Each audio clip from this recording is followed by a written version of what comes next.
திருப்பாடல்கள் 68ஆம் அதிகாரம் 21 முதல் 35 வரையுள்ள இறை வார்த்தைகள்.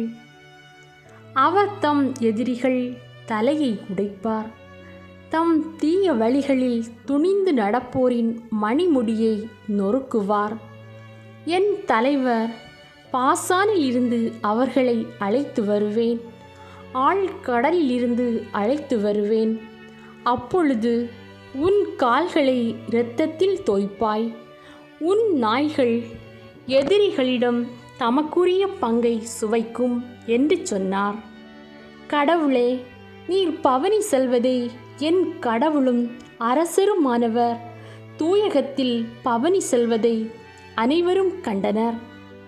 முன்னால் பாடகரும் பின்னால் இசை கருவிகளை வாசிப்போரும் நடுவில் தம்புரு வாசிக்கும் பெண்களும் சென்றனர்.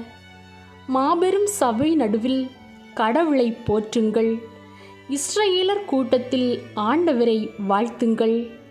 அதோ இளையவன் பென்யமின் அவர்களுக்கு முன்னே செல்கின்றான், யூதாவின் தலைவர்கள் கூட்டமாய் செல்கின்றார்கள். செபுலோன் தலைவர்களும் நப்தலியின் தலைவர்களும் அங்குள்ளார்கள். கடவுளே, உம் வல்லமையை காட்டியருளும். என் சார்பாக செயலாற்றிய கடவுளே, உம் வல்லமையை காட்டியருளும். எருசலேமில் உமது கோவில் உள்ளது, எனவே அங்கு அரசர் உமக்கு காணிக்கை கொணர்வர்.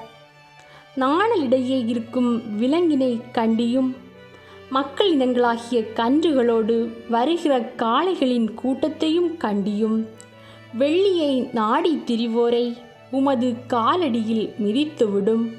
போர் வெறி கொண்ட மக்களினங்களை சிதறடியும்.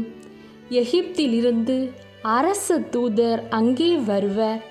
கடவுள் முன் எத்தியோப்பியர் கைகூப்பி நிற்க விரைவர். உலகிலுள்ள அரசர்களே, கடவுளை புகழ்ந்தேத்துங்கள், ஆண்டவரை போற்றி பாடுங்கள். வானங்களின் மேல், தொன்மைமிகு வானங்களின் மேல் ஏறி வரும் அவரை புகழுங்கள். இதோ அவர் தம் குரலில், தம் வலிமைமிகு குரலில் முழங்குகின்றார். கடவுளுக்கே ஆற்றலை உரித்தாக்குங்கள். அவரது மாட்சி இஸ்ரவேல் மேலுள்ளது, அவரது வலிமை மேக மண்டலங்களில் உள்ளது. கடவுள் தம் தூயகங்களில் அஞ்சுதற்கு உரியவராய் விளங்குகின்றார். இஸ்ரவேலின் கடவுள் தம் மக்களுக்கு வலிமையையும் ஊக்கத்தையும் அளிக்கின்றார். கடவுள் போற்றி போற்றி. இது ஆண்டவரின் அருள்வாக்கு. இறைவா, உமக்கு நன்றி.